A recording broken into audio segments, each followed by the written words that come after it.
Aloha, j'espère que vous allez bien. On se retrouve aujourd'hui pour vous parler de la disparition d'Antoinette Cayedito. Avant de commencer cette vidéo, j'aimerais vous présenter deux chaînes, celle de Dakota Story et celle d'Amanti, ne nous oubliez pas. Je trouve pour ma part que ces deux personnes font un excellent travail. N'hésitez pas à aller les soutenir en vous abonnant à leur chaîne. Je vous en remercie énormément. Antoinette Christine Cayedito est née le 25 décembre 1976. C'est une fille amérindienne qui a disparu de son domicile à Gallup, Nouveau-Mexique, le 6 avril 1986. Bien que les responsables de l'application des lois la croient décédée, elle est toujours officiellement répertoriée comme personne disparue et son dossier reste ouvert. Antoinette est née le 25 décembre 1976 de Penny Cayedito, qui est décédée en 1999, de la nation Navajo, et d'Anthony Montoya, qui est décédé en 2012, un père d'origine italienne et hispanique. Après la séparation de ses parents, Antoinette et ses sœurs cadettes, Wendy et Sadie, ont été élevées par leur mère à Gallup, au Nouveau-Mexique. Antoinette a été décrite comme étant pondérée, sage au-delà de ses années, dévouée à l'école, amicale, attentionnée et fiable. À l'âge de 6 ans, elle cuisinait pour ses sœurs, repassait leurs vêtements pour la semaine et jouait un rôle vital en prenant soin d'elles. Elle était connue de ses pairs pour son souci affiché du bien-être des autres, en particulier s'ils étaient abattus ou autrement dans le besoin. Sa plus jeune sœur a décrit plus tard Antoinette comme ayant un cœur de soignante. Sa couleur préférée était le violet.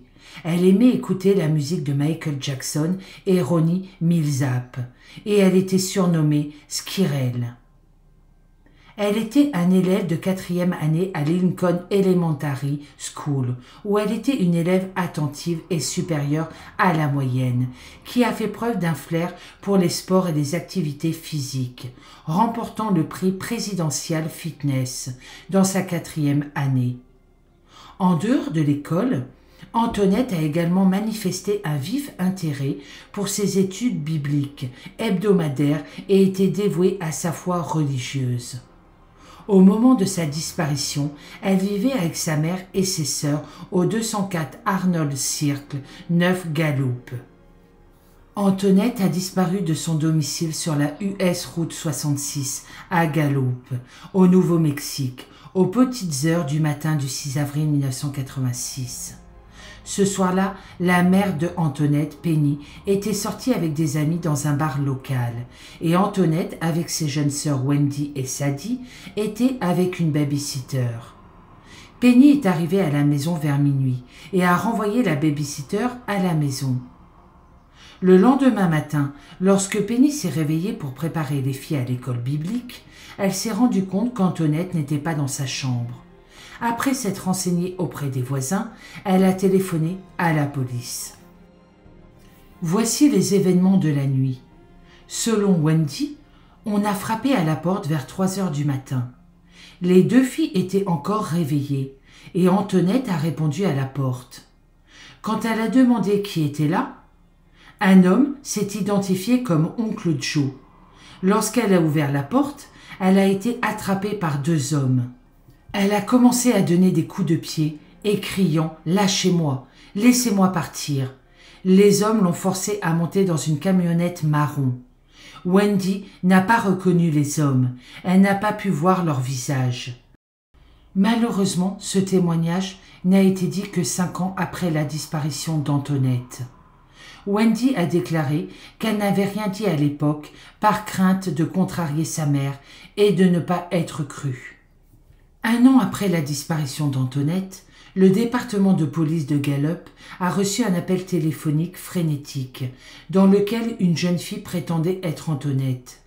Dans l'appel, elle a dit qu'elle était à Albuquerque, au Nouveau-Mexique. Avant que la jeune fille ne puisse révéler où elle se trouvait, une voix adulte en colère a été entendue en criant « Qui a dit que tu pouvais utiliser le téléphone ? suivi par les cris de la fille et les sons d'une bagarre, et l'appel téléphonique a ensuite été coupé.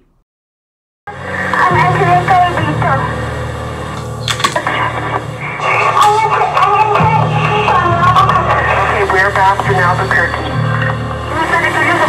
Hello? Antoinette, where are you? Antoinette? Hello?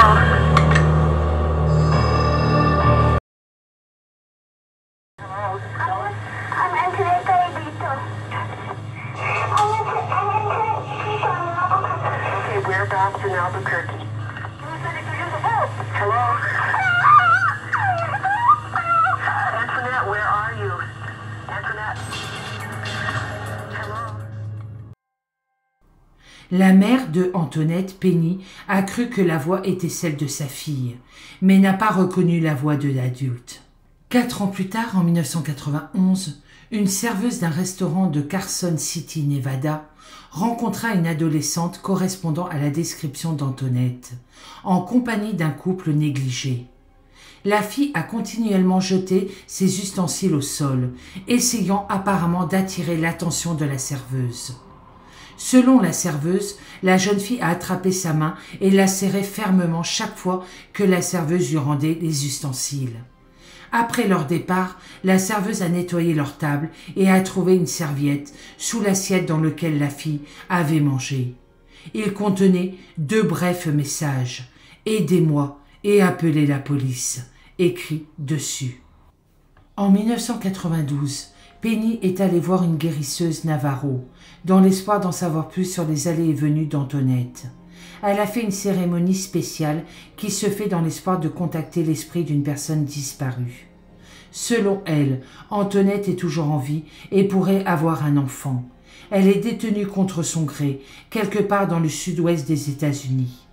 Les enquêteurs et la famille d'Antoinette sont toujours à sa recherche et espèrent qu'elle est toujours en vie. La police a interrogé un homme qui était marié à la sœur de Penny, mais a refusé de le nommer suspect. Les enquêteurs pensent qu'Antoinette est peut-être décédée, bien que son sort reste inconnu en 2022. Les théories vont du fait qu'elle soit victime d'un homicide ou peut-être de la traite des êtres humains.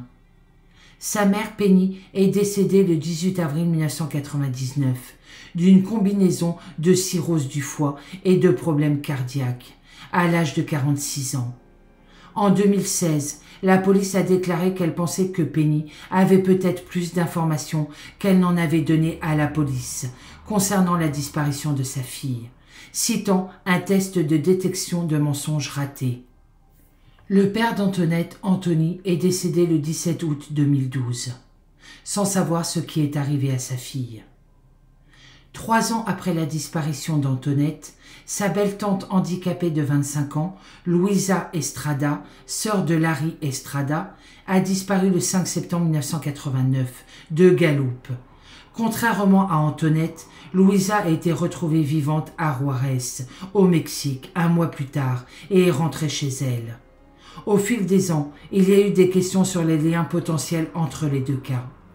Dans une interview accordée en 2016 au Albuquerque Journal, Wendy Montaya, la plus jeune sœur d'Antoinette, qui avait 5 ans au moment de l'enlèvement de sa sœur, a parlé des difficultés qu'elle et sa famille ont traversées. « Cela vient de briser toute ma famille. C'était une période très sombre et dysfonctionnelle. » Wendy a révélé qu'elle et sa mère pouvaient à peine parler d'Antoinette sans pleurer, puis sans boire quelque chose. C'est comme ça qu'on a tenu face à la douleur. Le traumatisme de la perte de sa sœur a conduit Wendy dans une vie de toxicomanie, d'alcoolisme, d'affiliation à un gang et d'acquisition d'un casier judiciaire tout au long de son adolescence jusqu'à son âge adulte. Son style de vie lui a inévitablement fait perdre la garde de ses enfants au profit de l'État. Vers 2007, Wendy a réussi à transformer sa vie. Je suis allée en cure de désintoxication. J'ai eu du mal à récupérer mes enfants, à m'éloigner de la personne âgée que j'étais, à briser le cycle dans lequel j'ai grandi et à m'éloigner d'ici. Je l'ai fait et j'ai réussi. Elle a en outre ajouté que si elle ne pouvait pas trouver sa sœur, elle pouvait au moins se retrouver.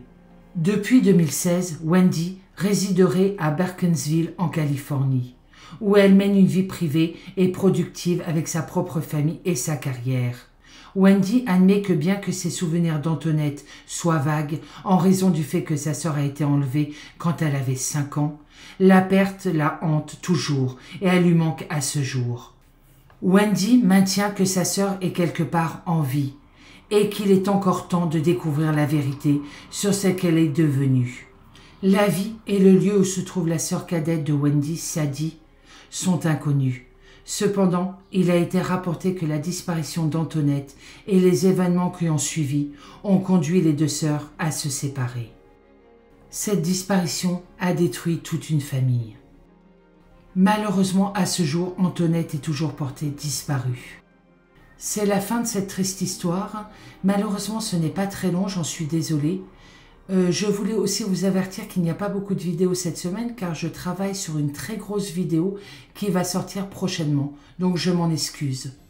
Pour ma part, je vous souhaite une très bonne journée, je vous dis à bientôt dans une prochaine vidéo et surtout, prenez soin de vous.